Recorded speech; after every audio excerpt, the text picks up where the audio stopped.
आज से बहुत पुराने वक्त की बात है। पहाड़ों और खेतों के बीच बसा एक छोटा सा गांव सुखपुर।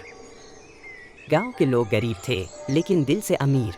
वो सब एक दूसरे की खुशियों में शामिल होते थे और हंसी मुस्कान के साथ अपना समय बिता रहे थे। हर पल में अपनापन था, हर लम्हे में खुशी। जिंदगी सादगी से बह रही थी, जहाँ दर्द की कोई जगह नहीं थी। सिर्फ साथ, प्यार और मुस्कान थी। लेकिन ये खुशी ज्यादा देर तक रहने वाली नहीं थी। वक्त धीरे धीरे करवट ले रहा था। हंसी के पीछे एक अनकहा सन्नाटा छुपा था। आने वाले पलों में कहानी मोड़ लेने वाली थी। आजकल गांव में काम कम होता जा रहा है। मुझे 10 दिन हो गए हैं, काम जरा सा भी नहीं है। पता नहीं हमारा क्या बनेगा। हम सब तो ठीक है, काम भी ठीक चल रहा है। तुम्हारी नीयत खराब है, इसलिए तुम्हें काम नहीं मिलता। तुम यह कैसी बात कर रहे हो? मैं कब से काम की तलाश में हूँ, लेकिन कोई काम मिलता ही नहीं। तो मैं क्या करूँ? तुम रोज यहाँ आते हो, हमसे मुफ्त की चाय पीते हो। अब हम चाय नहीं पिलाएंगे। अगर चाय पीनी है तो अपने पैसे खुद देना। दिखा दी ना अपनी औकात। जब मेरा काम ठीक चल रहा था तो मैं तुम सबको चाय पिलाता था, खाना भी खिलाता था। सब कुछ भूल गए हो क्या? इसी बात पर उनकी लड़ाई हो जाती है और वे एक दूसरे से भिड़ने लगते हैं। जब पास में पैसे नहीं होते तो फिर दोस्त भी दोस्त नहीं रहते।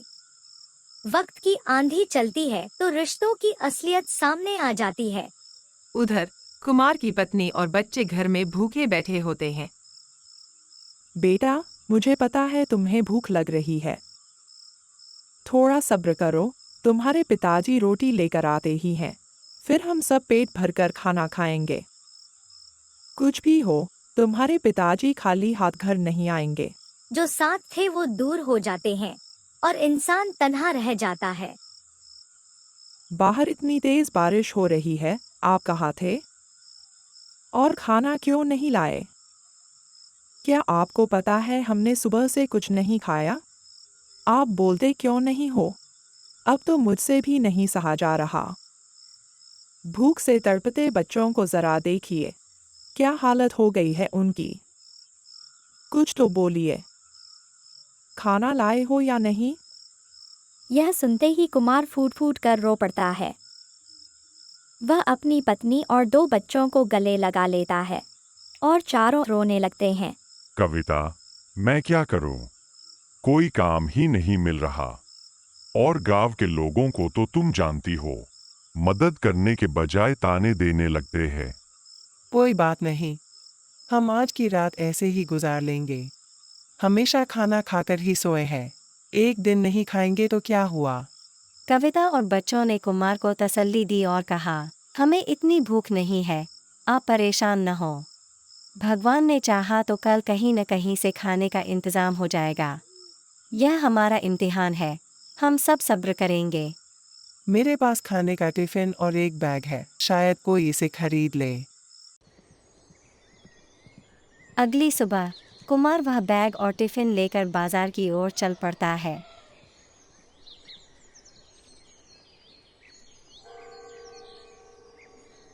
कुमार बाजार के एक दुकानदार के पास जाता है, लेकिन उसे अपने घर का बर्तन बेचने की हिम्मत नहीं होती।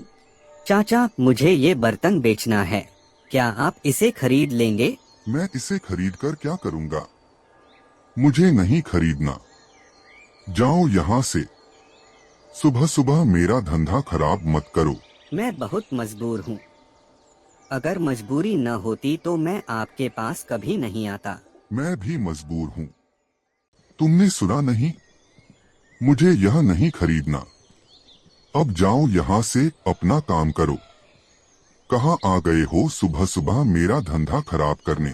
चाचा, मेरे बच्चे कल से भूखे हैं, कृपया इसे खरीद लीजिए।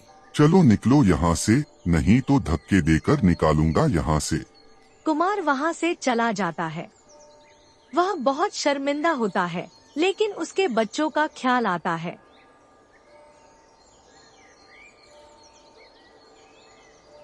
फिर वह दूसरी दुकान पर जाता है। बिरजू भैया, मेरे बच्चों ने कल से खाना नहीं खाया है। देखो कुमार, तुम्हें रात को भी समझाया था कि मेहनत करो, लेकिन तुम सारा दिन यूं ही घूमते रहते हो। मेरे पास पैसे नहीं हैं, अगर होते तो मैं दे देता। तो अब मुझे क्या करना चाहिए? मैं बहुत परेशान हूँ, मुझे कुछ समझ नहीं आ रहा कि मैं क्या करूँ। तुम गीता मौसी के पास जाओ और उन्हें अपनी परेशानी बताना। मुझे उम्मीद है कि वे तुम्हारी मदद जरूर करेंगी। उनसे कहना कि मुझे कारोबार शुरू करवा दें। जितने पैसे लगेंगे मैं कमाकर आपको वापस कर दूंगा।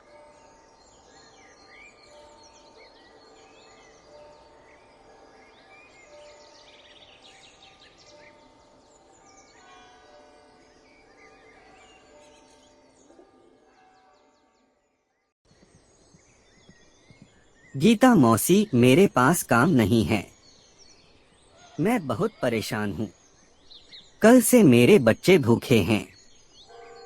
मुझे कुछ पैसे दे दो। मेरी पत्नी बिरयानी बहुत अच्छी बनाती है। मैं बिरयानी की दुकान खोलना चाहता हूँ और उसी दुकान से आपके पैसे भी वापस कर दूंगा। अरे कुमार, ये क्या कह रहे हो? तुम्हारे बच्चों ने कल से कुछ नहीं खाया?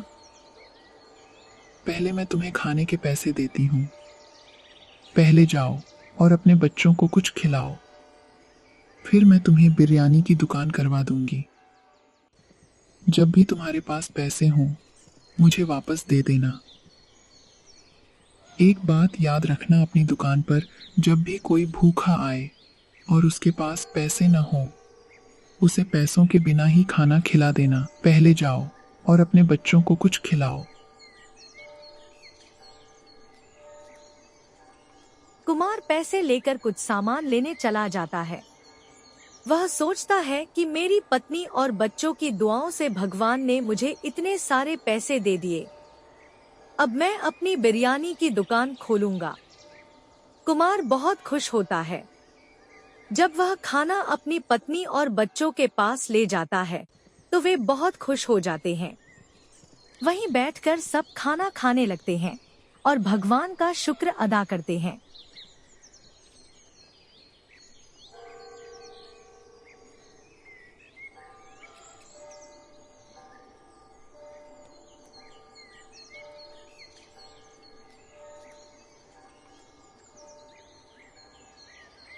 अरे कुमार बेटा, बिरयानी खाने आए हो?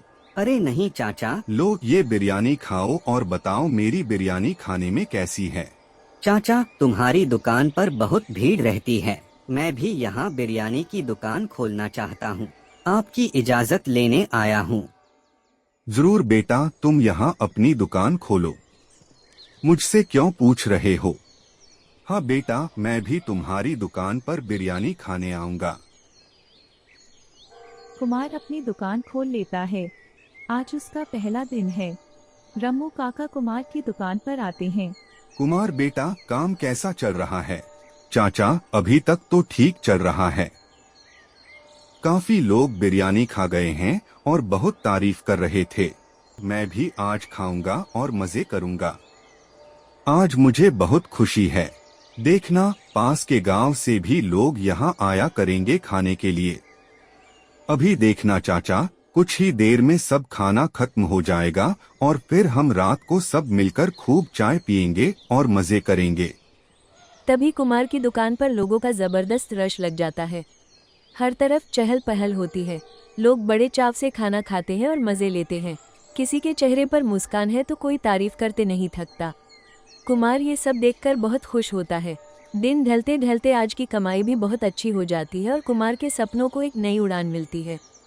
आप सभी दोस्तों को ये कहानी कैसी लगी, कमेंट में जरूर बताइए। और हाँ, ऐसी ही और कहानियों के लिए टून राजा स्टूडियो को सब्सक्राइब करना न भूलें।